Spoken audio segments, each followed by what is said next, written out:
Baik teman-teman, because this is our very first meeting, karena hari ini hari pertama ya, so allow me to introduce myself. Izinkan saya memperkenalkan diri. Here I am, my name is Priski Abimanyu Isnain. Feel free to call me Priski, or usually my friends call me Mr. P. Jadi teman-teman boleh panggil saya Priski ataupun Mr. P ya. But I don't recommend browsing my photos on Google using that name. Tapi tidak saya sarankan mencari foto saya di Google pakai nama Mr. P, karena nanti yang keluar pasti bukan foto saya, teman-teman. And then I've been teaching English for more than 10 years. Jadi saya sudah mengajar bahasa Inggris lebih dari 10 tahun. But I started teaching TOEFL maybe 3 or 4 years ago. Tapi saya baru mengajar TOEFL itu kurang lebih 3 atau 4 tahun yang lalu. Jadi saya juga masih belajar. Di sini kita belajar bersama ya, teman-teman. Tidak ada guru, tidak ada murid. Sama-sama kita belajar, oke? Jadi jangan sungkan-sungkan kalau ada pertanyaan, tanyakan aja, oke? Nah, itu tadi tentang saya. Nah, selain saya ingin memperkenalkan diri saya sendiri tadi, nah, saya juga ingin memperkenalkan apa yang akan kita pelajari nanti kepada teman-teman. Nah, nanti kita akan belajar TOEFL, lebih tepatnya adalah TOEFL ITP ya. Nah, sebelumnya TOEFL itu apa sih? What is TOEFL?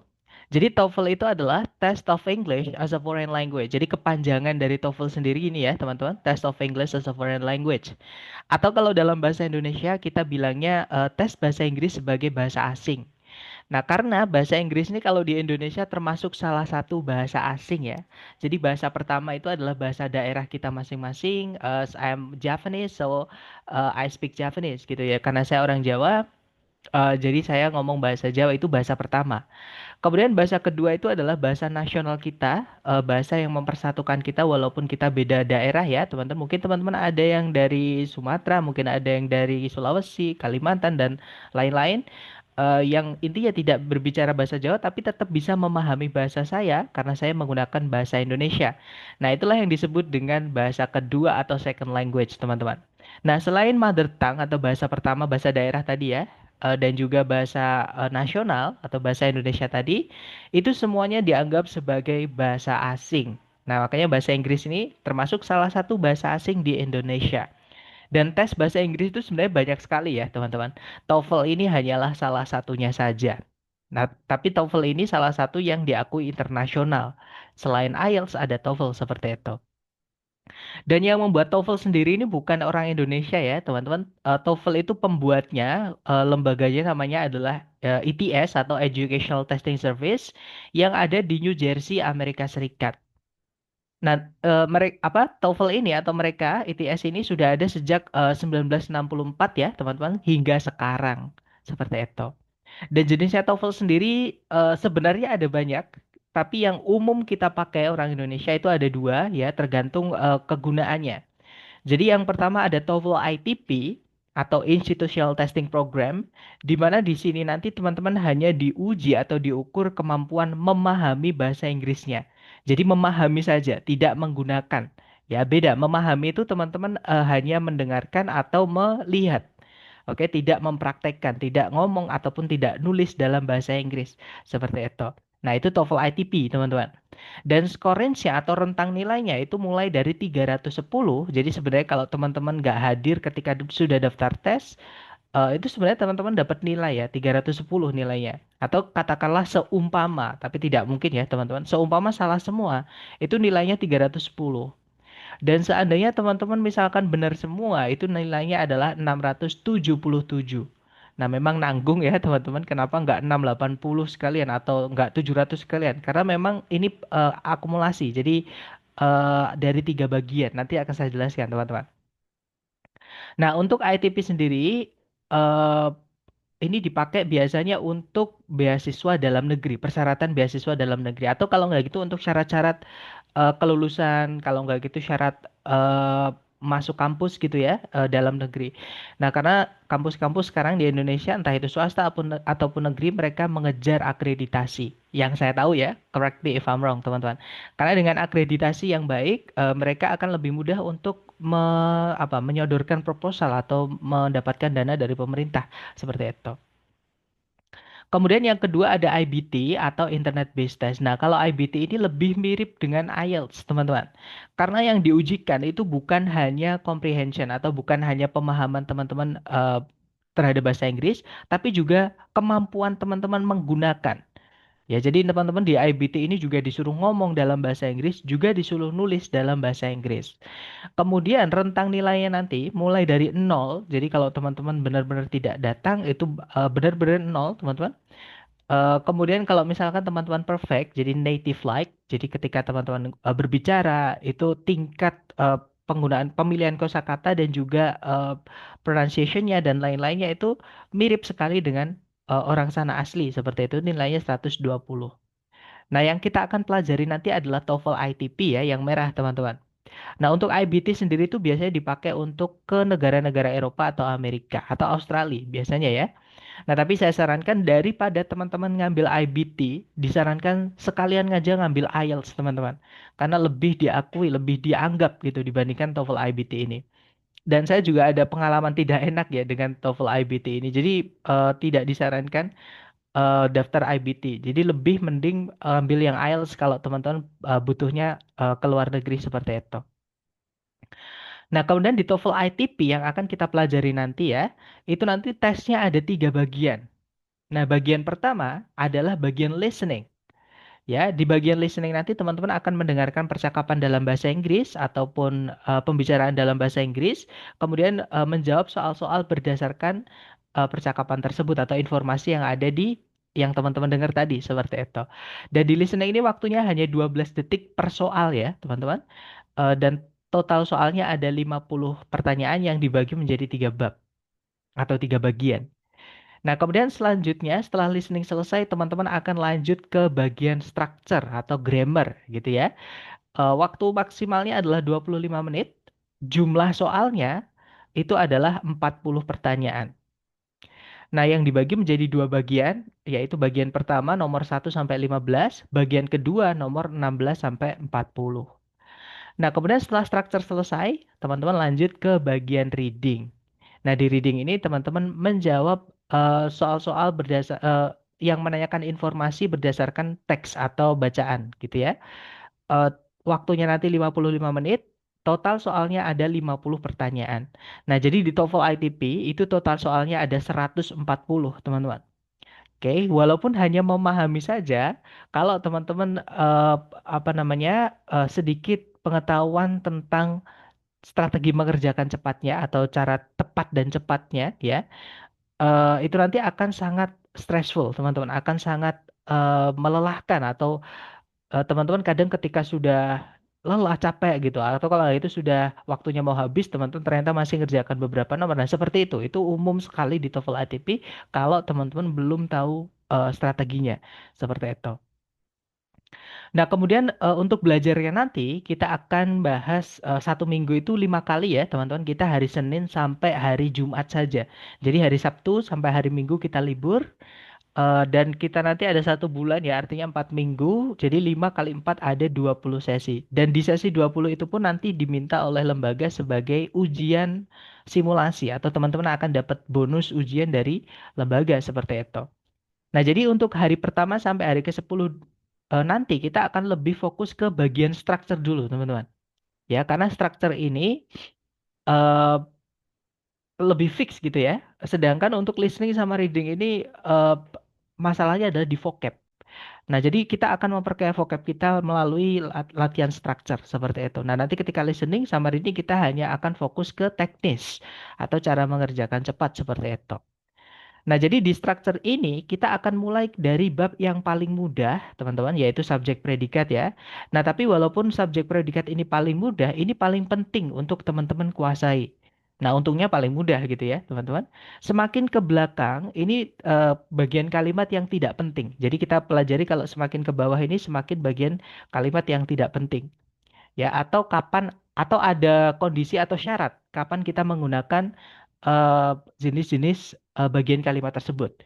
Gitu ya, teman-teman. Tapi kalau subjek predikat hari pertama itu yang wajib ada di dalam kalimat, makanya nanti kita akan pelajari dulu. Dan untuk struktur ini sudah saya urutkan. Sebenarnya struktur itu cara mengerjakannya cuma 1 langkah, teman-teman ya, atau 1 tahap gitu. Cuman beruntun. Nah, ini saya pecah 10 10 10 langkah supaya teman-teman tidak bingung seperti jadi kita tahap step by step. Dan kalau seandainya nanti teman-teman ada yang berhalangan hadir di salah satu bab, saya sarankan untuk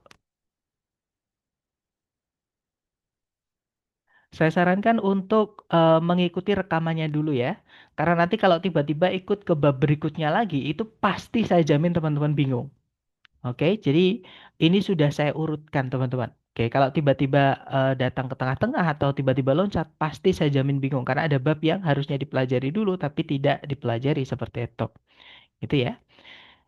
Nah, kemudian setelah struktur selesai, kita nanti akan bahas listening. Nah, listening seperti yang saya sampaikan tadi, listening ini sebenarnya kalau kita mau pecah ke bab-bab ya, teman-teman, itu banyak sekali. Karena konteks percakapan atau kita mendengarkan orang ngomong itu banyak sekali konteksnya. Bisa dibilang mungkin nggak, hampir nggak terbatas gitu ya, teman-teman. Nah, otomatis untuk menyingkatnya ini saya pecah menjadi perbagian soal seperti itu. Jadi nanti kita akan lebih fokus ke praktek dan memperkaya vocab terutama ya atau kosakata. Nah, kemudian setelah listening selesai, kita akan lanjut ke reading. Nah, reading itu cara mengerjakannya, teman-teman wajib mengenali soalnya. Jadi soalnya itu menanyakan informasi apa, kemudian dicari di teks. Nah, cara mencarinya nanti berdasarkan soal yang ditanyakan. Nah, kalau kita merujuk kepada buku yang diberikan oleh lembaga, itu ada 6 bab ya, teman-teman. Nah, cuman saya menemukan cara yang lebih sederhana, cara yang lebih mudah. Jadi 6 ini nanti bisa kita rangkap menjadi 3 bab yang artinya nanti kita akan selesai lebih cepat teman-teman dan teman-teman nanti akan punya waktu luang atau waktu senggang untuk bersiap-siap mengerjakan eh, tes simulasinya gitu ya.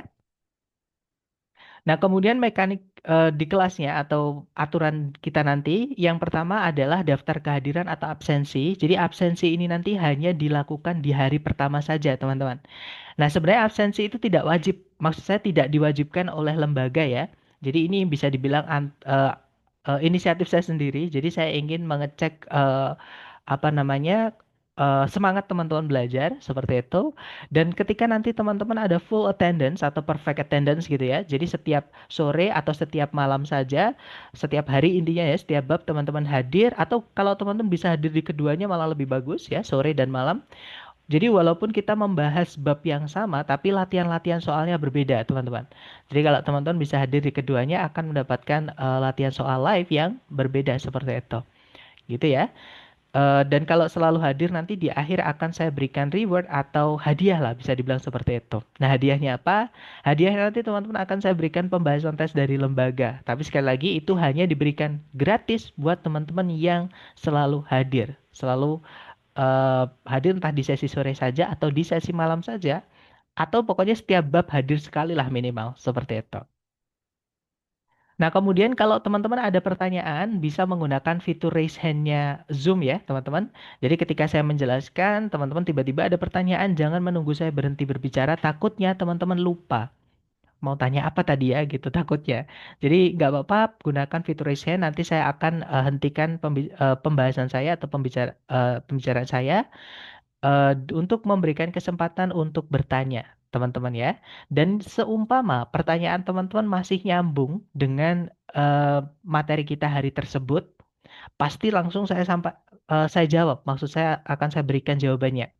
Nah, tapi kalau seumpama teman-teman ada yang bertanya berbeda atau out of topic ya, itu pasti akan saya sampaikan kalau itu kita bahas di hari kesekian gitu ya. Karena takutnya nanti ada teman-teman yang benar-benar belajar dari nol. Kalau semuanya dikasihkan dalam satu pertemuan pasti pusing, pasti bingung teman-teman. Gitu ya, makanya tadi saya pecah-pecah menjadi 10 bab seperti itu. Oke? Eh, apakah tidak ada suaranya? Ada ya teman-teman. Dari teman-teman yang lain juga ada. Nah, kalau misalnya teman-teman ada masalah di suara, boleh dicek di volume ya. Kalau nggak gitu bisa coba cek koneksi atau bisa cek headset kalau teman-teman pakai headset misalnya karena di teman-teman yang lain aman gitu ya atau kalau nggak itu bisa keluar dulu atau kemudian masuk lagi seperti itu. Nah, kalau saya misalnya suaranya hilang, tolong saya diingatkan ya. Seumpama misalnya kok hilangnya di semuanya, berarti biasanya ada koneksi, sorry, maksud saya gangguan koneksi di saya. Tapi kalau misalnya yang tidak mendengar cuma satu, berarti gangguan koneksi atau device-nya di teman-teman yang tidak bisa mendengarkan satu itu. Seperti itu. Dan yang terakhir, ini yang paling penting buat teman-teman sendiri ya, yaitu vocabulary atau kosakata dalam bahasa Inggris. Jadi semakin banyak kosakata teman-teman dalam bahasa Inggris atau semakin banyak teman-teman tahu kata-kata dalam bahasa Inggris itu artinya apa minimal gitu ya, itu akan semakin mudah teman-teman mempraktekkan strategi yang akan kita pelajari nanti. Oke, jadi akan sangat menguntungkan buat teman-teman seperti itu. Nah, terus cara belajar vocab ini, karena kita itu tendensinya adalah lupa ya, kita mudah sekali lupa, wajar teman-teman, karena yang kita pikirkan bukan hanya TOEFL ya, jadi banyak sekali hal-hal di sekeliling kita atau di sekitar kita, di kehidupan kita, di keseharian kita yang perlu kita pay attention to gitu ya. Otomatis untuk menghindari lupa atau hilang vocab-vocab baru teman-teman, mohon dicatat ya. Jadi kalau menemukan kosakata baru mohon ditulis. Oke. Eh, karena saya tidak ingin teman-teman mengalami yang saya alami ketika belajar bahasa Inggris di awal-awal dulu, teman-teman. Ya, karena saya dulu sering menyepelekan gitu ya. Kalau dapat vocab baru, alah diinget-inget aja gitu. Atau kalau itu dipraktekkan beberapa kali gitu. Ternyata kalau udah nggak dipraktekkan atau ketabrak vocab-vocab baru lagi, itu bisa lupa, teman-teman. Oke, jadi untuk menghindari lupa, mohon jika teman-teman nanti mendapatkan kosakata baru atau ungkapan-ungkapan baru dalam bahasa Inggris, mohon dicatat, gitu ya, supaya tidak hilang. Kalau lupa, tinggal buka seperti itu, teman-teman. Dan kalau teman-teman ingin mengecek catatan vocabnya nanti di weekend atau di hari Sabtu atau hari Minggu, silahkan dipindahkan ke Word atau ke Notepad atau ini yang ditulis diketik gitu ya.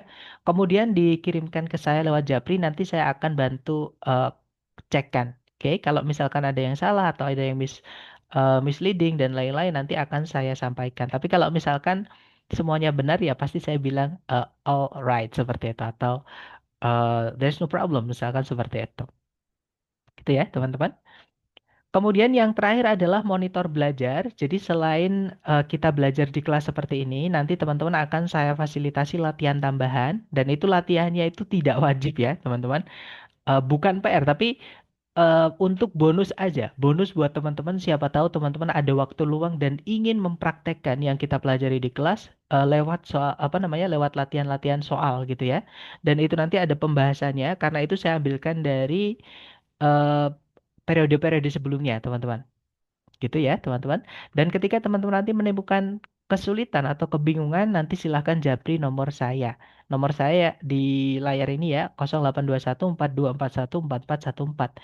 Atau kalau teman-teman misalnya punya latihan sendiri dan lain-lain, sama, nanti bisa japri nomor yang biasanya share link untuk kelas ya, atau share Zoom-nya itu, teman-teman. Nah, kurang lebih itu tadi untuk kenalan sedikit dengan saya ya, dan juga eh, dengan apa yang akan kita pelajari dalam waktu 1 bulan ke depan. Sebelum kita lanjut ke materi materi inti kita hari ini, yaitu kalimat atau sentence, mungkin ada yang pengen teman-teman tanyakan dulu, boleh di-unmute ya. Silahkan jangan sungkan-sungkan, teman-teman. Kalau ada pertanyaan, boleh di-unmute ya.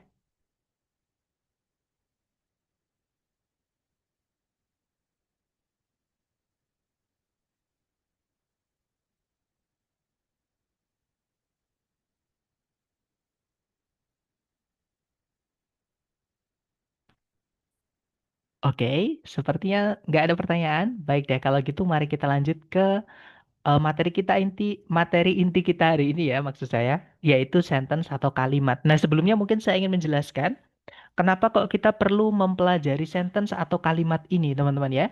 Nah, karena di bagian structure nanti, terutama bagian pertama, teman-teman diminta mencari bagian kalimat yang hilang.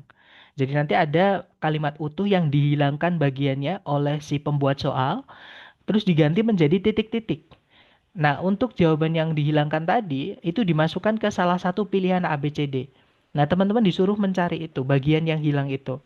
Nah, untuk mengetahui bagian apa yang hilang di dalam kalimat, otomatis teman-teman harus tahu atau mengetahui atau memahami gitu ya, bagian-bagian kalimat itu harus ada apa aja. Seperti itu. Nah, makanya kita belajar tentang sentence atau kalimat ini, teman-teman. Oke. Nah, sebenarnya sentence atau kalimat dalam bahasa Indonesia atau bahasa Inggris sebenarnya sama saja. Teman-teman harus punya dua bagian ini ya atau komponen ini. Yang pertama adalah subjek, yang kedua adalah predikat. Jadi kalimat itu wajib punya subjek sama predikat, teman-teman. Nah, subjek itu apa? Subjek itu pengertiannya adalah apa atau siapa yang ingin kita jadikan topik pembahasan atau pembicaraan. Ya, jadi yang kita ingin omongin atau ingin kita bahas itu apa atau siapa. Nah, itu yang disebut dengan subjek. Contoh kalau saya bilang ke teman-teman, saya suka rendang. Nah, berarti saya menceritakan ke teman-teman tentang diri saya sendiri, bukan tentang rendang ya. Tapi saya menceritakan kepada teman-teman tentang diri saya sendiri, bahwa saya ini menyukai rendang. Seperti itu. Misalkan lagi, kalau misalkan ada informasi ke teman-teman, sebuah kecelakaan yang besar terjadi kemarin. Nah, berarti saya ngomongin ke teman-teman tentang sebuah kecelakaan yang besar. Gitu ya. Nah, itu yang disebut dengan subjek. Jadi, apa atau siapa yang ingin kita angkat jadi bahan pembicaraan atau topik pembicaraan. Seperti itu. Nah, subjek ini biasanya tempatnya di depan ya. Kemudian kalau predikat, predikat itu ada apa dengan si subjek. Karena nggak mungkin, misalkan saya ketemu teman-teman nih, terus saya bilang ke teman-teman tiba-tiba, guys, saya. Nah, kemudian saya diem, pasti teman-teman menunggu. Kalau nggak gitu pasti ada yang bertanya, ada apa dengan sir gitu kan? Jadi subjek ini nggak lengkap informasinya kalau tidak ada predikat. Jadi harus ada apa dengan si subjek. Nggak cukup kalau kita menceritakan tentang subjek saja. Misal nih, saya ketemu teman-teman terus bilang sebuah kecelakaan besar. Kan nggak jelas ya kalau ada orang tiba-tiba ketemu kita terus tiba-tiba bilang seperti itu, ini maksudnya apa gitu. Jadi harus dilanjutkan, harus ada apa dengan kecelakaan besar tadi. Seperti itu. Nah, itu yang disebut dengan predikat. Jadi sekali lagi, informasi atau kalimat itu wajib memiliki subjek dan juga predikat. Gitu ya, supaya lengkap informasinya. Minimal dua ini. Kalau misalnya objek sama keterangan itu tidak wajib, teman-teman. Oke. Kalau objek itu tergantung predikat yang dipakai. Kalau keterangan itu preferensi saja. Kalau ingin kita masukkan boleh, tidak juga nggak apa-apa. Nah, tapi kalau subjek predikat ini nggak ada preferensi-preferensi ya. Ini wajib ada, teman-teman. Seperti itu. Nah, kemudian sekarang pertanyaannya, bagaimana kita bisa mengenali di dalam soal itu apakah itu subjek, apakah itu predikat? Nah, selain dari posisinya ya, subjek dulu baru predikat, selain dari urutannya, kita bisa mengenali subjek dan predikat itu dari kata atau kelas katanya. Nah, jadi sebelumnya saya ingin memberitahu ke teman-teman bahwa semua kata yang ada dalam bahasa Inggris itu dikelompokkan menjadi 8. Nah, yang kita pelajari nanti 7, teman-teman. Karena yang satu ini tidak keluar gitu atau tidak dipakai di TOEFL seperti itu. Jadi semua kata dalam bahasa Inggris yang ada di kamus atau yang kita dengar diucap sama orang-orang Inggris atau Amerika itu semuanya dikelompokkan menjadi 7 kelas kata atau 7 kategori. Nah, subjek itu dibuatnya dari kategori kata atau kelas kata yang disebut dengan kata benda atau noun. Nah, benda atau kata benda itu sederhananya adalah apapun yang diciptakan Tuhan, apapun yang ada di sekitar kita. Kemana kita melihat, itu semuanya adalah benda, teman-teman. Misal teman-teman melihat ke arah depan nih, itu teman-teman ada yang membuka laptop misalnya, atau komputer, ataupun handphone. Nah, laptop, komputer, handphone itu tiga-tiganya benda, teman-teman. Nah, itu kata benda. Contoh lagi misalnya teman-teman melihat ke arah kanan, ada pintu misalnya. Pintu itu kata benda.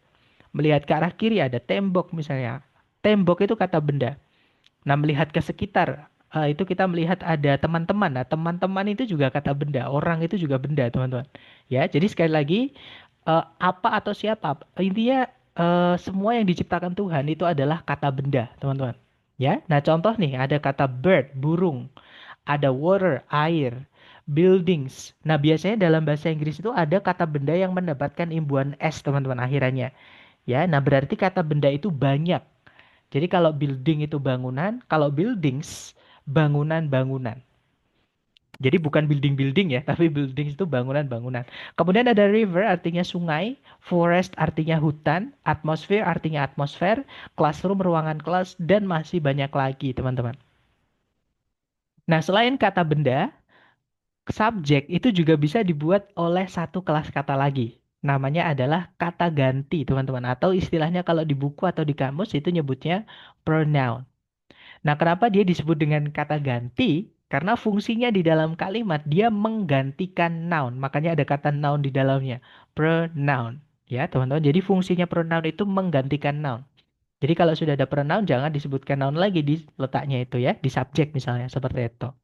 Nah, contoh pronoun atau kata ganti yang letaknya di subjek, misalnya ada he, she sama it, artinya dia.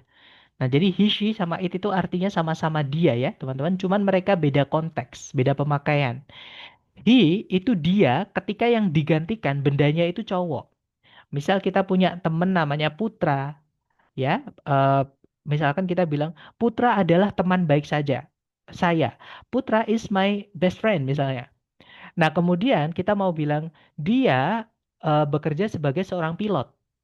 Nah, itu kalau kita bahasa Inggrisnya, bahasa Inggris kan he works as a pilot.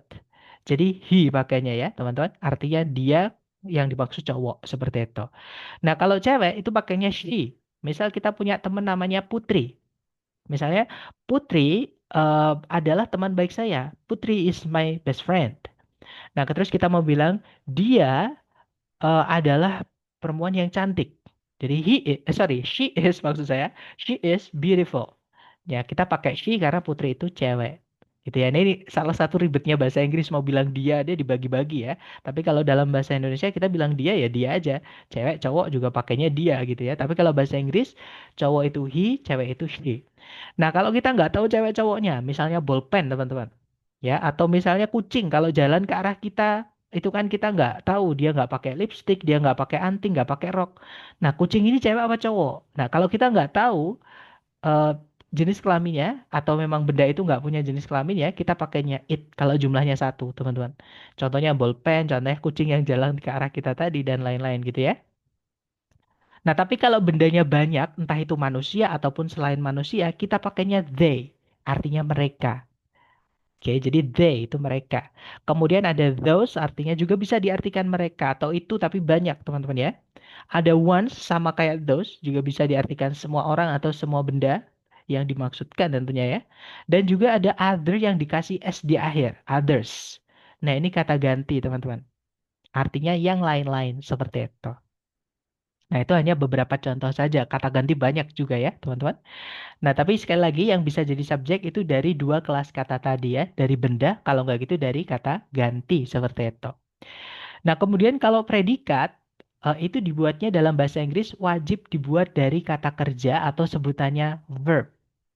Ya, nah kata kerja itu semua yang dikerjakan benda, semua benda itu pasti mengalami atau melakukan sesuatu, teman-teman. Bahkan benda mati. Contohnya angin. Angin itu benda mati ya, teman-teman. Nah, angin itu tapi melakukan pekerjaan yaitu berhembus.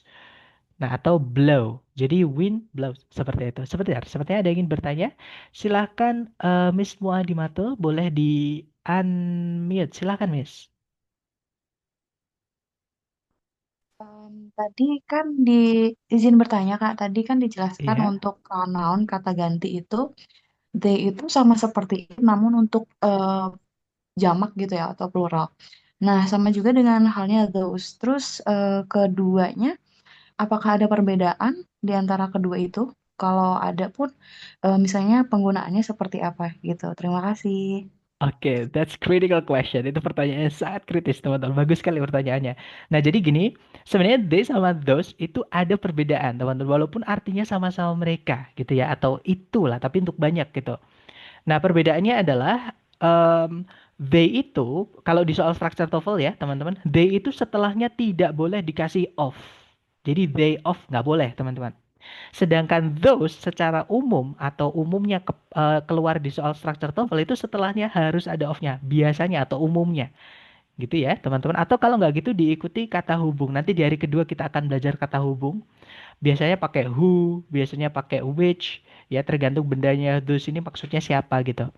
Sedangkan they itu umumnya kalau di soal structure itu tidak pakai conjunction who atau which setelahnya. Seperti itu. Jadi walaupun artinya sama, tapi di soal structure TOEFL itu cara mengenalinya seperti itu. Walaupun itu nggak pernah keluar di soal ya. Maksudnya gini, misalnya kita butuh subjek nih. Ada pilihan A, B, C, D, those sama they. Itu nggak ada. Nggak pernah ada, teman-teman. Nah, cuman karena tadi Miss tadi bertanya, jadi saya sampaikan perbedaannya ya. Jadi kalau misalnya di soal itu tapi tidak ditanyakan, tapi muncul di soal sebagai kata-kata yang ada di soalnya gitu ya. Nah, itu kalau they itu biasanya tidak diikuti of setelahnya. Sedangkan those biasanya setelahnya diikuti of, atau kalau nggak gitu kata hubung atau conjunction, entah itu who atau which. Seperti itu, Miss. Oke, baik, sangat jelas. Terima kasih banyak, Sir. Sama-sama, Miss Madit. Mungkin ada pertanyaan lagi dari teman-teman yang lain sebelum saya melanjutkan? Sepertinya masih aman ya. Oke, kalau gitu mohon izin tuh saya mute kembali dan izinkan saya melanjutkan kembali, teman-teman. Nah, jadi predikat itu kalau dalam bahasa Inggris itu wajib dibuat dari kata kerja. Berbeda dari bahasa Indonesia ya. Kalau dalam bahasa Indonesia kita mau bilang saya baik-baik saja itu boleh ya. Saya, sorry, saya baik-baik saja atau saya baik-baik saja lah gitu ya. Itu boleh dalam bahasa Indonesia. Tapi dalam bahasa Inggris, saya itu kan bahasa Inggrisnya I. Baik-baik saja itu bahasa Inggrisnya bisa pakai oke, bisa pakai fine lah yang umum kita dengar atau kita pakai waktu sekolah dulu. Nah, tapi kalau dalam bahasa Inggris kita nggak boleh bilang I fine itu nggak boleh, teman-teman. Nah, alasannya kenapa? Alasannya adalah karena kalimat itu wajib harus punya kata kerja sebagai predikat. Ya. Nah, sedangkan I itu kata ganti, fine, baik-baik saja itu adalah kata sifat, teman-teman. Nggak ada kata kerjanya. Makanya kalau kita mau bilang saya baik-baik saja, adakah teman-teman yang masih ingat kalau kita ditanya nih sama guru kita biasanya ya, how are you today? Bagaimana kabarmu hari ini? Nah, teman-teman tulis di chat. Berarti biasanya kita menjawabnya bagaimana? Ditulis di chat ya, jangan takut salah, teman-teman. Seingat teman-teman, salah nggak apa-apa, kita belajar. Iya, betul sekali, teman-teman. I am fine. Jadi, kalau di Inggris kan, saya baik-baik saja adalah I am fine. Nah, kenapa harus ada am di situ? Padahal kan yang artinya saya itu I, yang artinya baik-baik saja itu fine. Sekali lagi, teman-teman, kalimat wajib punya predikat. Dan dalam bahasa Inggris, predikat wajib dibuat dari kata kerja. Makanya kalau misalkan informasi yang kita sampaikan tidak memiliki kata kerja, kita harus masukkan kata kerja yang nggak punya arti, namanya to be. Entah itu is, entah itu am, entah itu are, atau was, atau were. Gitu ya, intinya diganti pakai to be. Karena harus ada kata kerja sebagai predikat. Nah, tapi kalau misal sudah ada predikatnya ya di dalam informasinya, contohnya adalah yang gampang saja teman-teman. Saya mencintaimu. Nah, itu bahasa Inggrisnya bukan I am love you ya. Jadi I am love you itu salah, teman-teman. Nah, kita bilangnya adalah I love you. Oke, jadi jangan pakai M. Alasannya kenapa? Karena mencintai itu adalah kata kerja, gitu ya, atau verb, teman-teman. Oke, jadi kalau ditambahkan M lagi, sorry, maaf teman-teman. Jadi kalau ditambahkan M lagi, itu nanti jadi double predikatnya, seperti itu. Gitu ya, atau pemborosan. Jadi sekali lagi, kalau dalam bahasa Inggris itu predikat wajib dibuat dari kata kerja. Makanya kalau misalkan informasinya nggak ada kata kerjanya, kita carikan kata kerja yang nggak punya arti, yaitu dari keluarganya to be. Seperti itu. Nah, jadi walaupun kenapa kok saya menghindari subjek verb, teman-teman ya? Kan predikat kan hanya dibuat dari kata kerja saja. Kenapa nggak disebut subjek verb saja? Kenapa harus subjek predikat? Kan predikat kan dibuatnya dari verb. Nah, ini yang perlu teman-teman ketahui. Kata kerja itu dalam bahasa Inggris pun itu masih dipecah-pecah lagi, teman-teman. Masih di otak-atik lagi. Jadi bentuk kata kerja dalam bahasa Inggris itu banyak sekali ya. Mungkin teman-teman ada yang sudah tahu. Kata kerja dalam bahasa Inggris itu contohnya kita mau bilang makan. Makan itu bahasa Inggrisnya bisa eat, bisa eating, bisa ate, bisa eaten, bisa to eat, dan lain-lain. Intinya bisa eat itu bisa berbentuknya itu macam-macam di dalam kalimat bahasa Inggris. Nah, tapi kenapa saya juga menghindari penyebutan subjek verb, tapi saya lebih memilih subjek predikat? Nah, tidak semua bentuk-bentuk kata kerja ini dalam bahasa Inggris ini ya, teman-teman, bisa menjadi predikat. Ada beberapa kata kerja bentuknya yang tidak boleh atau tidak bisa jadi predikat. Jadi kalau teman-teman menemukan bentuk-bentuk yang akan saya sebutkan setelah ini, itu bukan predikat, teman-teman. Ya. Nah, jadi ada kata kerja yang menjadi predikat, ada yang tidak. Kata kerja yang tidak bisa jadi predikat adalah verb 3 yang berdiri sendiri tanpa auxiliary sebelumnya. Kemudian verb ing yang berdiri sendiri tanpa auxiliary sebelumnya. Dan juga to verb satu. Jadi kalau teman-teman menemukan verb 3, verb ing, dan to verb satu itu bukan predikat. Sedangkan kalau teman-teman menemukan verb satu, verb 2, verb SIS, dan juga auxiliary verb itu predikat, teman-teman. Gitu ya. Jadi sekali lagi saya menghindari penyebutan subjek verb karena takutnya nanti setiap verb atau kata kerja yang teman-teman temui dalam kalimat dianggap predikat. Padahal tidak semua ya, ada yang predikat, ada yang tidak, seperti itu. Nah, kemudian tadi saya menyebutkan istilah auxiliary, teman-teman. Auxiliary itu apa sih? Nah, auxiliary itu juga sebenarnya keluarganya kata kerja ya, atau verb, cuman dia hanya kata kerja bantu. Oke, jadi kata kerja yang fungsinya hanya membantu kata kerja lain, alias auxiliary ini kalau di predikat harus ada verb setelahnya lagi, seperti itu. Dan auxiliary ini ada 4 jenis ya, maksud saya empat keluarga, teman-teman. Yang pertama adalah keluarganya do. Nah, do ini keluarganya antara lain do, kemudian does, kemudian did. Dan verb setelahnya atau verb yang dibantu itu wajib verb satu. Ya, jadi walaupun subjeknya she, walaupun subjeknya it, itu kalau misalnya sudah ada do, does, did, maka verb setelahnya harus verb satu, teman-teman. Oke, balik lagi ke bentuk aslinya. Kemudian yang kedua ada keluarganya to be. Nah, to be ini keluarganya lumayan banyak ya. Ada is, kemudian ada am, kemudian ada are, kemudian ada was, kemudian ada were, kemudian ada be, ada been, ada being. Nah, itu keluarganya to be semua, teman-teman. Nah, untuk to be ini, kata kerja yang dibantu itu ada dua. Teman-teman boleh ikuti dengan verb ing, caranya kita bilang sedang ya. Atau teman-teman boleh pakai verb 3. Nah, itu nanti artinya pasif jadinya. Kata kerjanya, atau di gitu ya, atau ter seperti itu. Kemudian yang ketiga ada keluarganya have ya, artinya sudah atau telah. Have ini bukan artinya memiliki ya di sini di auxiliary, teman-teman. Artinya adalah sudah atau telah. Nah, keluarganya ada tiga, yaitu have, kemudian has, kemudian ada had. Sorry, had. Yang mana verb yang dibantu atau verb setelahnya wajib verb 3, tapi aktif ya, bukan pasif. Beda dengan be yang verb 3 tadi, teman-teman. Be kalau ketemu verb 3 itu pasif, artinya jadi dimakan, dibeli, dibawa, seperti itu. Tapi kalau have diikuti verb 3 artinya tetap sudah membawa, sudah membeli, sudah belajar dan lain-lain. Kemudian yang terakhir ada keluarganya modal auxiliary. Nah, modal ini masing-masing artinya beda-beda walaupun ada yang sama ya, teman-teman. Contohnya ada will artinya akan. Nah, sama dengan shall. Shall ini bisa artinya akan, bisa artinya harus. Kemudian ada can. Can ini artinya lumayan banyak ya, teman-teman. Artinya bisa, dapat, mampu, boleh, mungkin, bisa jadi, dan lain-lain. Jadi can ini paling banyak artinya, teman-teman. Kemudian berikutnya ada must, artinya bisa harus, bisa pasti. Kemudian ada may, bisa boleh, bisa mungkin. Kemudian ada might, artinya mungkin. Kemudian yang old, teman-teman ya, ada would, artinya akan tapi biasanya tidak dilakukan.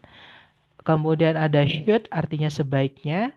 Kemudian ada could, artinya dapat tapi biasanya lampau, dipakai di masa lalu gitu ya. Jadi saya bisa terbang ketika saya masih kecil. I could fly when I was a kid. Seperti itu. Nah, untuk kata kerja setelahnya, auxiliary modal ini harus diikuti oleh verb satu atau bentuk asli. Nah, di sini teman-teman tidak akan menemukan verb 2 dan juga verb SIS ya. Karena verb 2 sama verb SIS itu tidak boleh pakai auxiliary, teman-teman. Jadi mereka hanya bisa berdiri sendiri di predikat.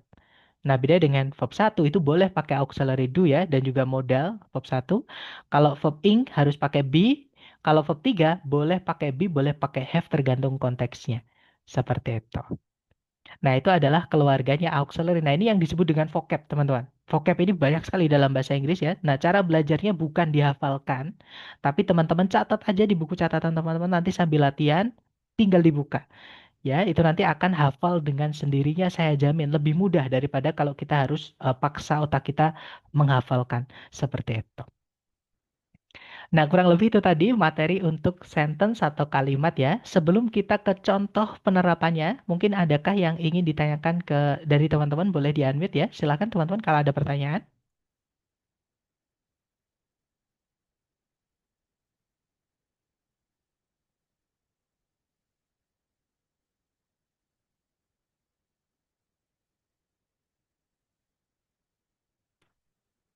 Sepertinya masih aman, tidak ada pertanyaan. Kalau gitu mohon izin ya, saya mute kembali. Atau nanti kalau teman-teman ada pertanyaan bisa gunakan fitur raise hand ya.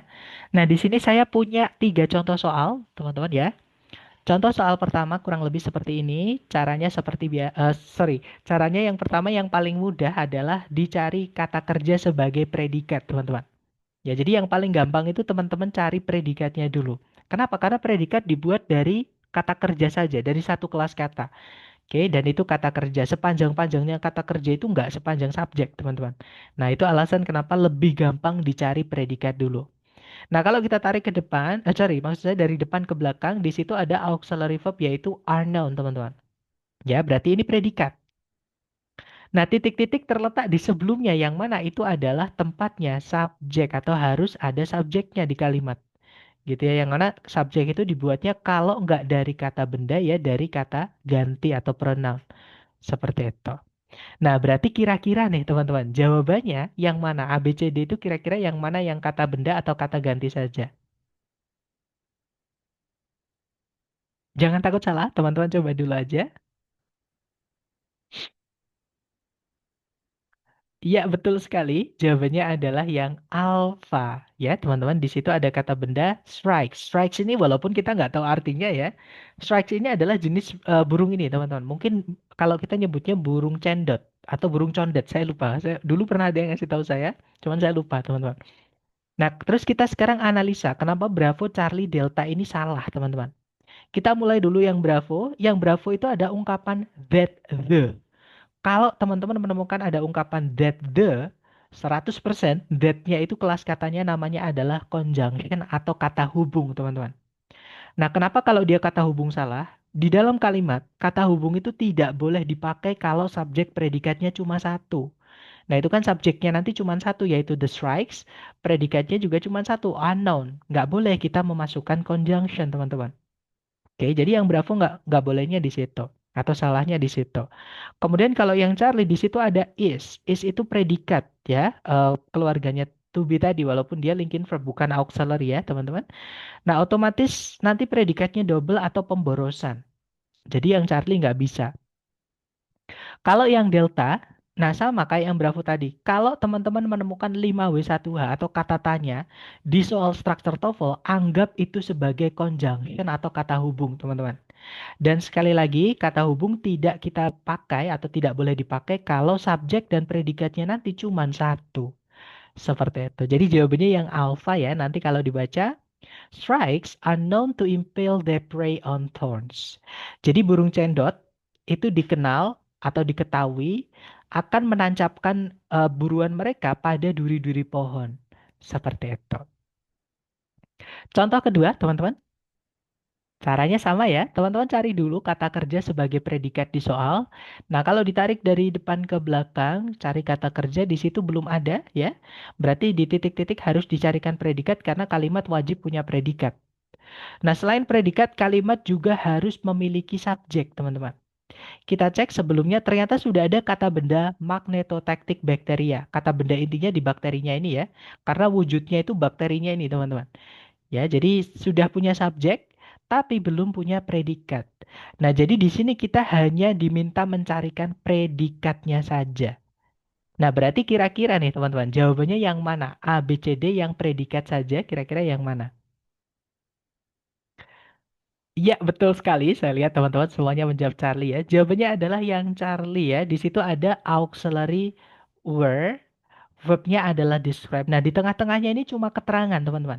Seperti yang saya sampaikan di awal tadi, keterangan itu adalah bagian kalimat yang paling tidak dibutuhkan. Jadi ada nggak apa-apa, nggak juga nggak apa-apa. Kadang pun kalau ada dia nyempil di tengah-tengahnya predikat seperti ini ya. Jadi dihapus saja kalau teman-teman menemukan di tengah-tengahnya predikat menemukan keterangan. Karena biasanya itu yang membuat orang bingung karena jadi panjang kan seperti itu. Oke, jadi yang Charlie nggak masalah. Benar maksud saya jawabannya yang Charlie. Kalau yang alpha kok kenapa salah? Karena di situ ada kata ganti they. Sedangkan di soal sudah ada subjek, teman-teman. Nanti subjeknya double atau pemborosan. Ya, jadi yang alpha nggak bisa. Kalau yang bravo, nah tadi kita butuhnya predikat. Dibuatnya dari kata kerja. Yang bravo tidak ada kata kerja sama sekali, nggak bisa. Delta pun juga demikian, teman-teman. Nggak ada kata kerja sama sekali. Kita butuhnya kata kerja. Gitu ya. Nah, jadi jawabannya yang Charlie, nanti kalau dibaca, magnetotactic bacteria were first described in 1963 by Salvatore Bellini. Jadi bakteri-bakteri magnetotaktik pertama kali dideskripsikan pada tahun 1963 oleh Salvatore Bellini. Seperti itu. Contoh terakhir, teman-teman, caranya sama. Dicari kata kerja sebagai predikat dulu. Nah, kalau ditarik dari depan ke belakang, nggak ada kata kerja sama sekali ya di situ. Berarti di sini kita harus carikan kata kerja sebagai predikat. Nah, karena titik-titiknya di depan sendiri dan sebelumnya predikat itu wajib harus ada subjek, artinya di sini kita juga kehilangan subjek, teman-teman. Carikan A, B, C, D yang subjek dan predikat saja ya. Nah, kira-kira nih teman-teman, jawabannya yang mana? A, B, C, D yang ada subjek sama predikatnya. Iya, betul sekali, Miss Lilis. Jawabannya adalah yang delta, ya. Di situ ada predikat reduce, teman-teman. Subjeknya itu agak panjang ya, yaitu coconut waste briquettes atau briquet limbah kelapa. Kalau yang alpha itu hanya ada subjek, tidak ada predikat. Nggak bisa ya, teman-teman. Kita juga butuh predikat di soal. Kalau yang bravo, nah di situ ada conjunction, yaitu that. Tidak ada predikat juga, padahal kita juga butuh predikat ya. Jadi kesalahan yang Bravo ini ada dua. Kalau yang Charlie, di situ ada predikat reduce, subjeknya adalah coconut with briquettes. Nah, tapi sekali lagi ada conjunction yaitu that. Kita tidak membutuhkan conjunction kalau subjek dan predikat cuma satu. Ya, teman-teman. Nah, jadi jawaban yang tepat adalah yang delta, oke? Nanti kalau dibaca, coconut waste briquettes reduce deforestation across the globe. Jadi kalau diartikan, briket limbah kelapa mengurangi penggundulan hutan di seluruh dunia. Seperti itu. Nah, sekarang giliran teman-teman ya. Kita praktek ke latihan buat teman-teman. Mohon teman-teman praktekkan saja atau teman-teman jawab saja soal-soal yang akan saya berikan ke teman-teman. Sebisa teman-teman ya. Salah nggak apa-apa karena kita belajar. Yang pasti teman-teman sudah mempraktekkan atau mencoba yang sudah kita pelajari tadi ke soal-soalnya atau latihan-latihannya. Oke. Nah, di sini ada satu soal. Mohon teman-teman coba dulu, dikirim jawabannya ke chat 30 detik dimulai dari sekarang. Silakan teman-teman.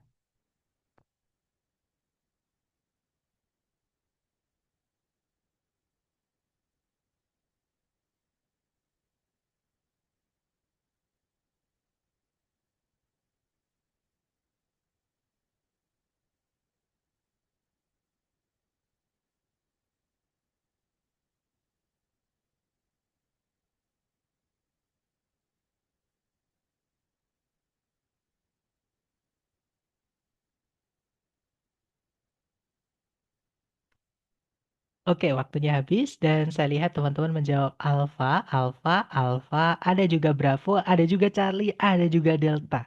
Tapi mayoritas menjawab alfa ya. Mari kita cek bersama kalau begitu. Seperti biasa dicari dulu kata kerja sebagai predikat di soal. Kalau ditarik dari depan ke belakang, cari kata kerja yang bisa jadi predikat ternyata tidak ada, teman-teman ya. Berarti di sini kita butuh kata kerja sebagai predikat. Nah, karena titik-titiknya di paling depan, artinya kita juga butuh subjek. Nah, di pilihan ganda itu yang ada predikat cuma satu, teman-teman. Yang ada kata kerjanya cuma satu ya, yaitu yang alfa.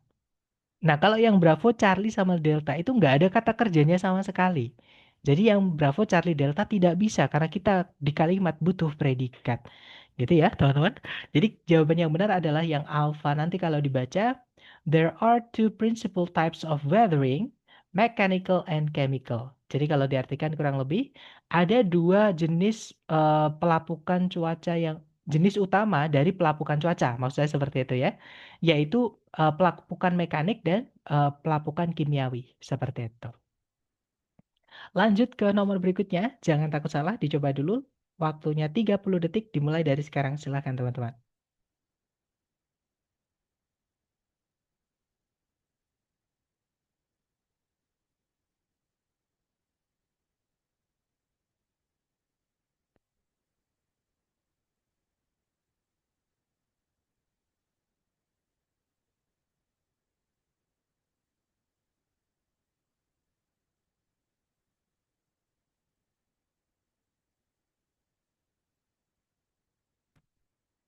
Oke, waktunya sudah habis dan saya lihat teman-teman menjawab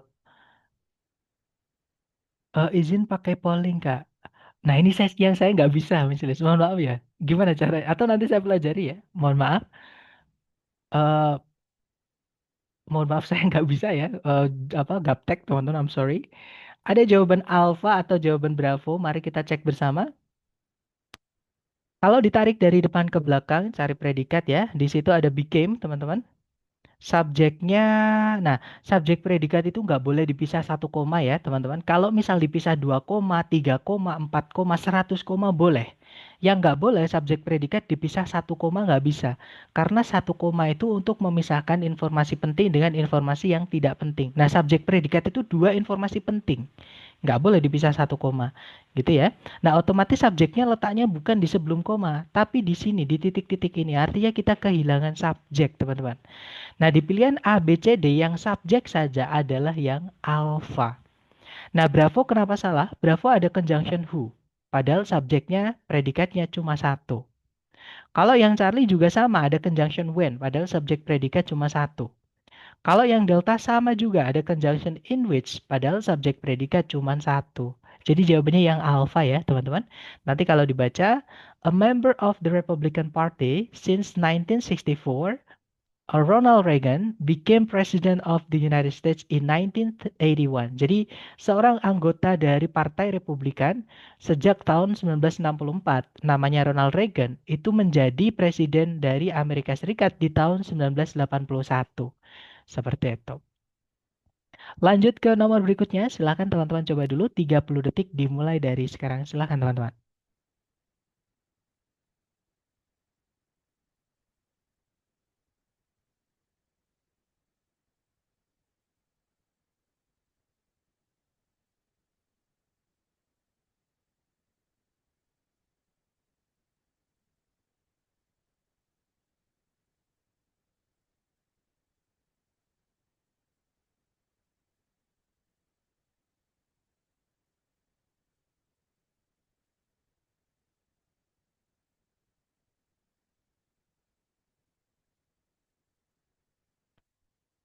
Oke, waktunya habis. Dan saya lihat teman-teman menjawab Bravo dan juga Alpha. Mari kita cek bersama.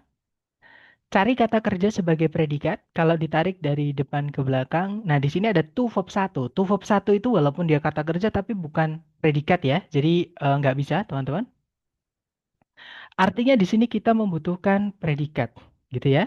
Nah, karena titik-titiknya di depan, kita juga butuh subjek. Jadi di sini teman-teman diminta mencarikan subjek predikat. Yang alpha ada subjek sugars, nah tapi tidak ada predikatnya. Verb ing yang berdiri sendiri tanpa auxiliary sebelumnya nggak bisa jadi predikat, teman-teman. Kemudian kalau yang bravo ada subjek sugars, predikatnya condense ya. Jadi kemungkinan jawabannya bravo. Kalau yang Charlie ada subjek condensation tapi tidak ada predikat, Charlie nggak bisa. Kalau yang delta ada conjunction, padahal subjek predikat cuma satu. Jadi tidak bisa ya. Fix jawabannya yang bravo. Nanti kalau dibaca, sugars condense in plants to form starch. Jadi kalau diartikan kurang lebih, jenis-jenis gula atau gula-gulaan gitu ya, itu memadat di dalam tanaman-tanaman untuk membentuk starch. Starch itu kalau saya nggak salah jenis-jenis tepung alami gitu ya, tepung-tepung alam seperti itu. Oke, lanjut ke nomor berikutnya. Silahkan teman-teman, waktunya 30 detik dimulai dari sekarang. Silahkan.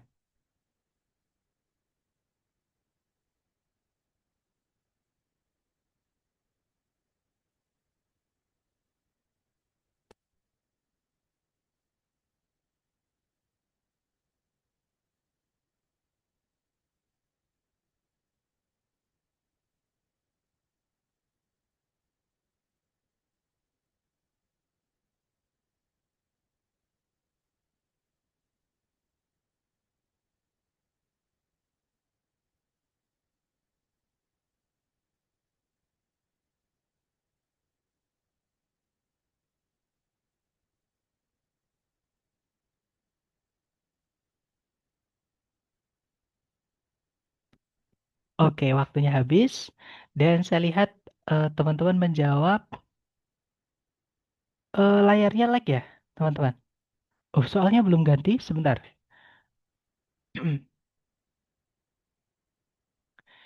Nah, kalau sekarang sudah ganti belum, teman-teman?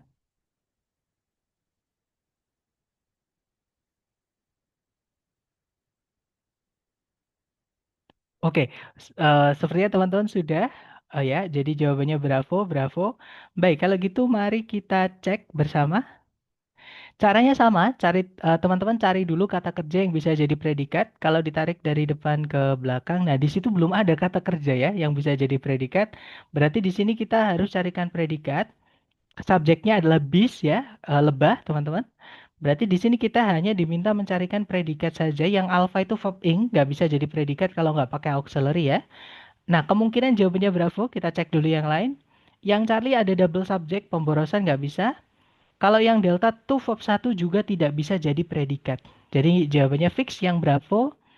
Nanti kalau dibaca, bees extend the stingers to defend their hive. Jadi lebah itu memanjangkan sengatnya untuk mempertahankan sarangnya. Seperti itu. Oke, lanjut lagi ke nomor berikutnya. Silahkan teman-teman. 30 detik dimulai dari sekarang. Silahkan.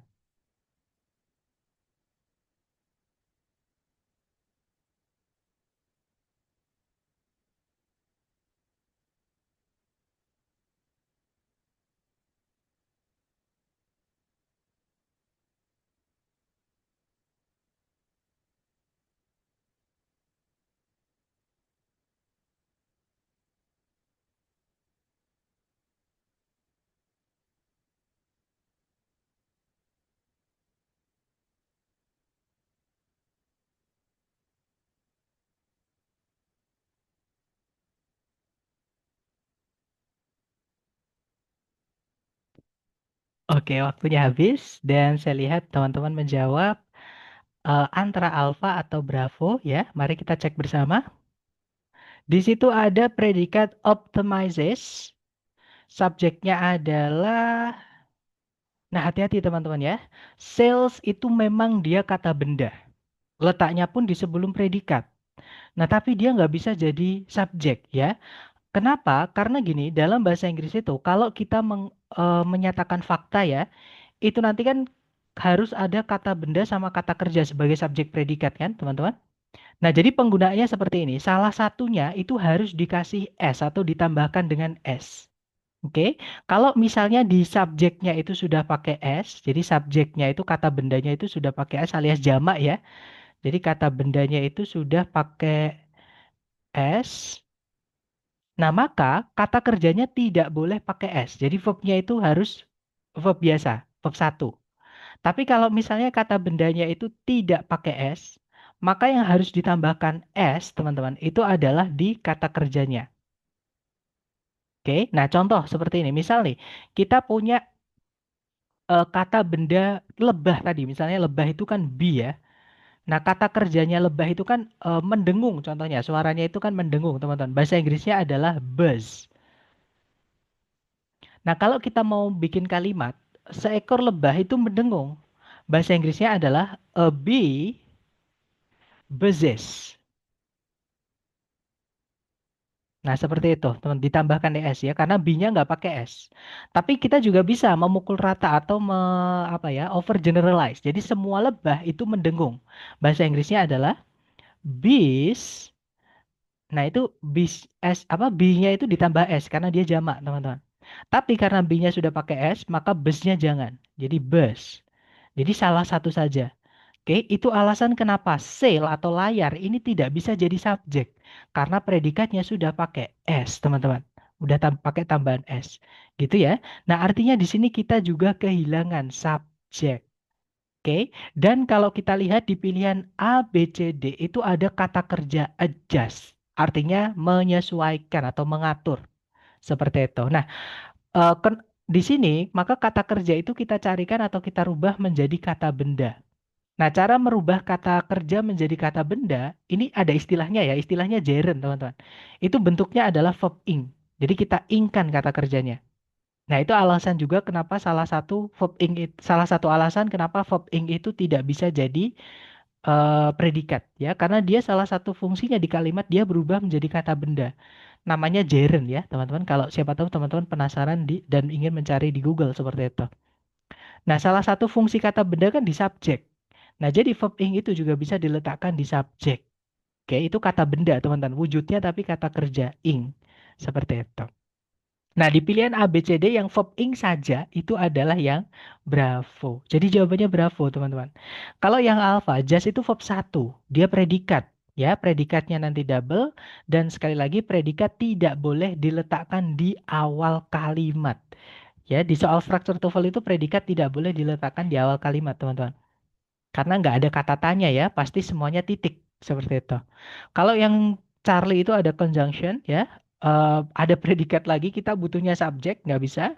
Kalau yang Delta, nah hati-hati, memang ada kata benda adjusting. Tapi kata benda ini sebelumnya sudah ada in. In itu keluarga kelas kata yang namanya preposition, teman-teman, atau preposisi. Fungsi preposisi itu merubah kata benda setelahnya atau objeknya itu menjadi keterangan. Jadi ini keterangan, bukan subjek, teman-teman. Gitu ya. Jadi fix jawabannya adalah yang bravo. Nanti kalau dibaca, adjusting sails optimizes speed and direction during sailing. Jadi mengatur atau menyesuaikan eh, layar atau arah-arah layar gitu ya. Memaksimalkan atau mengoptimalkan kecepatan dan arah selama atau di waktu berlayar. Seperti itu. Lanjut ke nomor berikutnya. Silahkan dicoba lagi 30 detik dimulai dari sekarang. Silahkan teman-teman.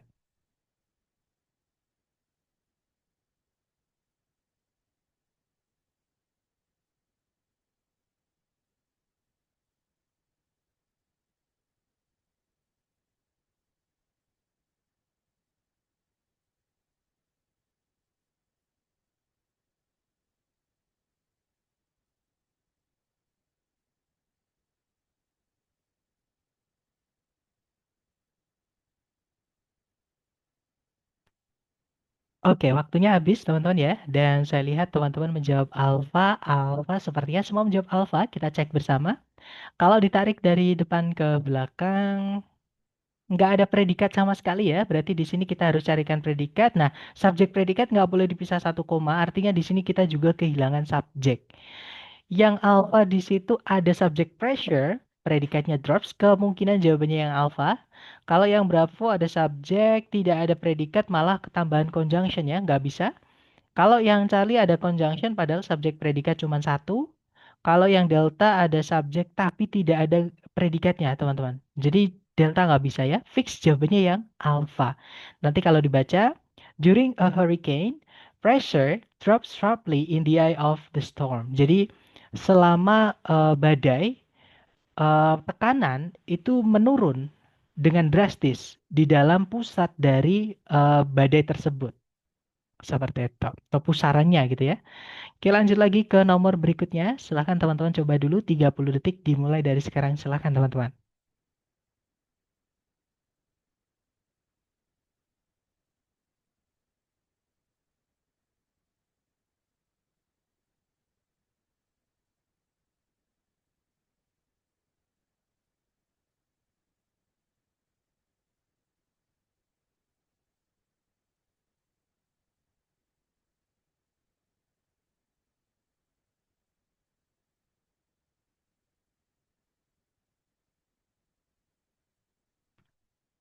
Oke, waktunya habis dan saya lihat teman-teman menjawab delta. Delta, semuanya menjawab delta. Kita cek. Kalau ditarik dari depan ke belakang, cari kata kerja yang bisa jadi predikat, ternyata nggak ada ya, teman-teman. Berarti di sini kita harus carikan predikat. Nah, karena titik-titiknya di paling depan, kita juga butuh subjek ya sebelum predikat. Berarti kita di sini juga butuh subjek. Nah, di pilihan A, B, C, D yang ada predikat cuma dua, teman-teman. Entah itu Bravo atau Delta. Alpha itu nggak ada predikat sama sekali ya. Charlie apalagi sama nggak ada predikatnya. Sedangkan tadi kita butuh predikat. Nah, dalam soal struktur TOEFL, predikat itu tidak boleh diletakkan di awal kalimat. Ya, yang Bravo itu juga nggak ada subjeknya. Jadi yang Bravo ini nggak bisa.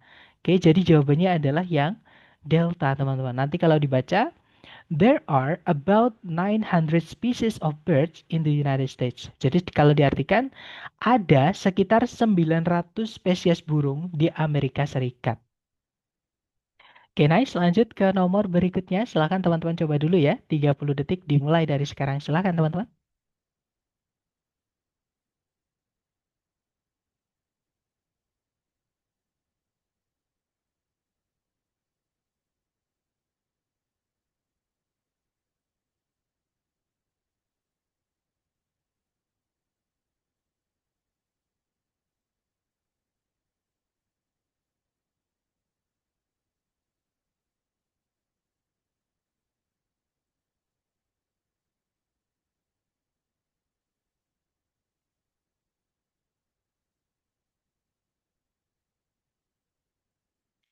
Oke, waktunya habis dan saya lihat teman-teman menjawab Charlie, Charlie, semuanya menjawab Charlie. Kita cek. Kalau ditarik dari depan ke belakang, di situ tidak ada kata kerja ya. Berarti kita di sini butuh predikat. Subjeknya nggak boleh dipisah satu koma. Di sini kita juga butuh subjek ya. Nah, jadi carikan A, B, C, D yang ada predikat cuma dua. Antara Charlie sama Delta, otomatis yang Alpha sama Bravo nggak bisa ya, teman-teman. Bedanya kalau yang delta ada conjunctionnya, sedangkan subjek predikatnya cuma satu, jadi nggak bisa. Jadi fix jawabannya yang Charlie, teman-teman. Oke, jadi nanti kalau dibaca, in 1820 there were more than 1,000 tobacco farmers in Carolina alone. Jadi pada tahun 1820 ada lebih dari 1.000 petani tobacco itu tembakau itu ya di North Carolina itu sendiri seperti itu. Lanjut ke nomor berikutnya. Silahkan teman-teman coba dulu 30 detik dimulai dari sekarang. Silahkan teman-teman.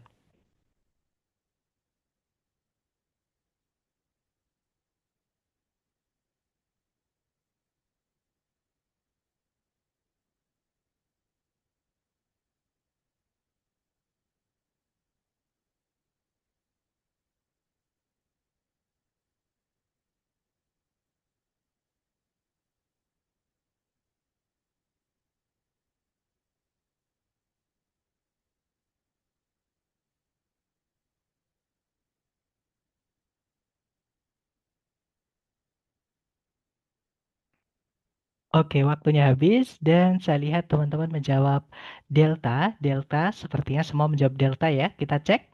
Kalau ditarik dari depan ke belakang, di situ ada predikat mapped ini ya, teman-teman.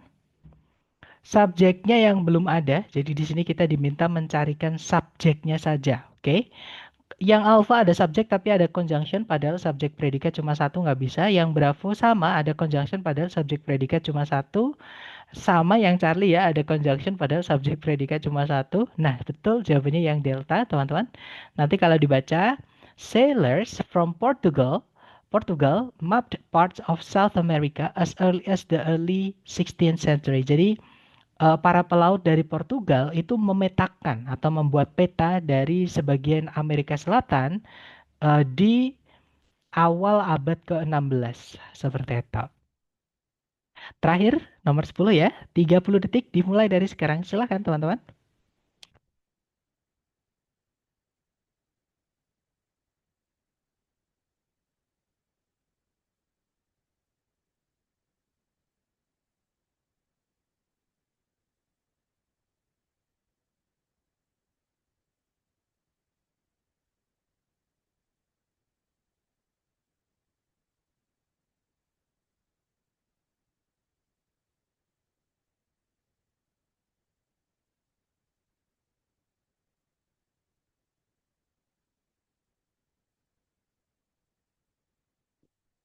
Oke, waktunya habis dan saya lihat teman-teman menjawab bravo, bravo. Sepertinya semua menjawab bravo. Mari kita cek bareng. Kalau ditarik dari depan ke belakang, di situ ada is noun, ya, auxiliary verb, predikat, teman-teman. Subjeknya belum ada ya. Kata benda ini diawali oleh preposisi in of ini ya, teman-teman. Dia jadi keterangan. Jadi fungsi preposisi itu merubah kata benda setelahnya menjadi keterangan dan keterangan nggak bisa jadi subjek ya. Jadi di sini kita kehilangan subjek saja. Yang alpha nggak bisa karena ada predikat lagi ya. Kita hanya butuh subjek teman-teman. Maaf teman-teman. Kalau yang bravo, nah kemungkinan jawabannya bravo kita tahan dulu ya. Kalau yang Charlie to verb satu juga nggak bisa jadi subjek. Oke, kalau yang delta ada conjunction, padahal subjek predikat cuma satu, nggak bisa teman-teman. Fix jawabannya adalah yang Bravo ya. Nanti kalau dibaca, the scientific study of animal behavior in natural environments is known as ethology. Jadi eh, penelitian ilmiah atau eh, bidang ilmiah dari perilaku binatang di lingkungan alaminya itu dikenal sebagai etologi. Seperti itu. Dan itu tadi ya, teman-teman, materi tentang subjek predikat sesi sore hari pertama. Mungkin ada yang pengen teman-teman tanyakan dulu sebelum kita tutup. Silakan kalau ada pertanyaan boleh di-unmute. Nanti jangan lupa ya, untuk setelah sesi malam ya, teman-teman, nanti saya akan kirimkan link untuk absensinya. Mohon diisi nanti.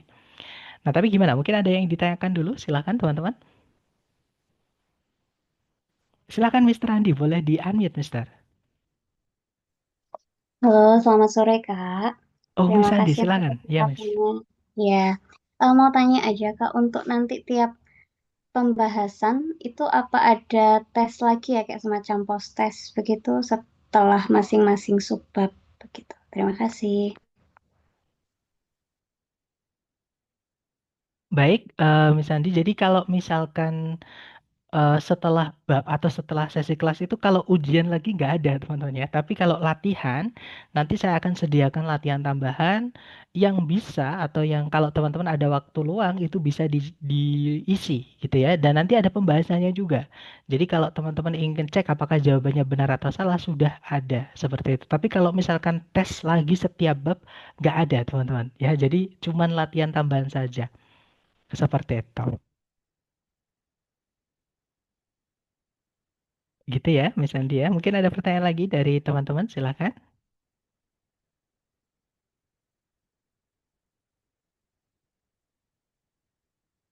Adain aja, Kak. Eh, gimana tuh maksudnya? Kalau gini, jadi untuk latihan-latihan atau yang disebut tes tiap bab tadi itu sebenarnya sama dengan latihan tadi, teman-teman, yang saya berikan tadi. Jadi siapa tahu nanti kalau teman-teman ingin tambahan, nanti sesi sore bisa hadir ya, teman-teman. Dan nanti setelah itu pun di setelahnya masih saya berikan latihan tambahan itu. Itu tiap bab. Jadi bukan yang campur seperti itu. Maaf untuk sore, apakah ada presensi, Mister? Semuanya ada, teman-teman. Tapi jadi presensi itu saya jadikan satu ya. Jadi kalau teman-teman satu bab itu sudah hadir, entah sesi sore atau sesi malam saja, diisi sekali saja. Tetap diisi sekali, bukan dua kali ya. Dan untuk absensi hanya dilakukan di hari pertama saja. Untuk hari berikut-berikutnya, saya yang akan mengecek sendiri dari kehadiran Zoom, dari daftar Zoom. Seperti itu.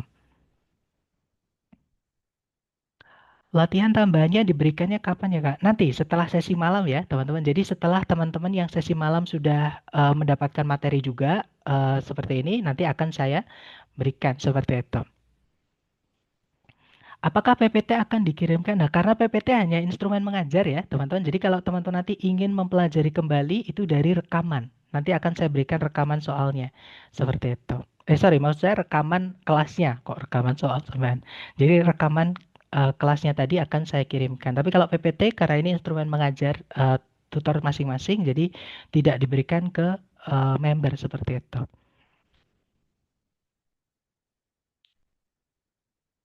Gimana? Mungkin ada pertanyaan lagi?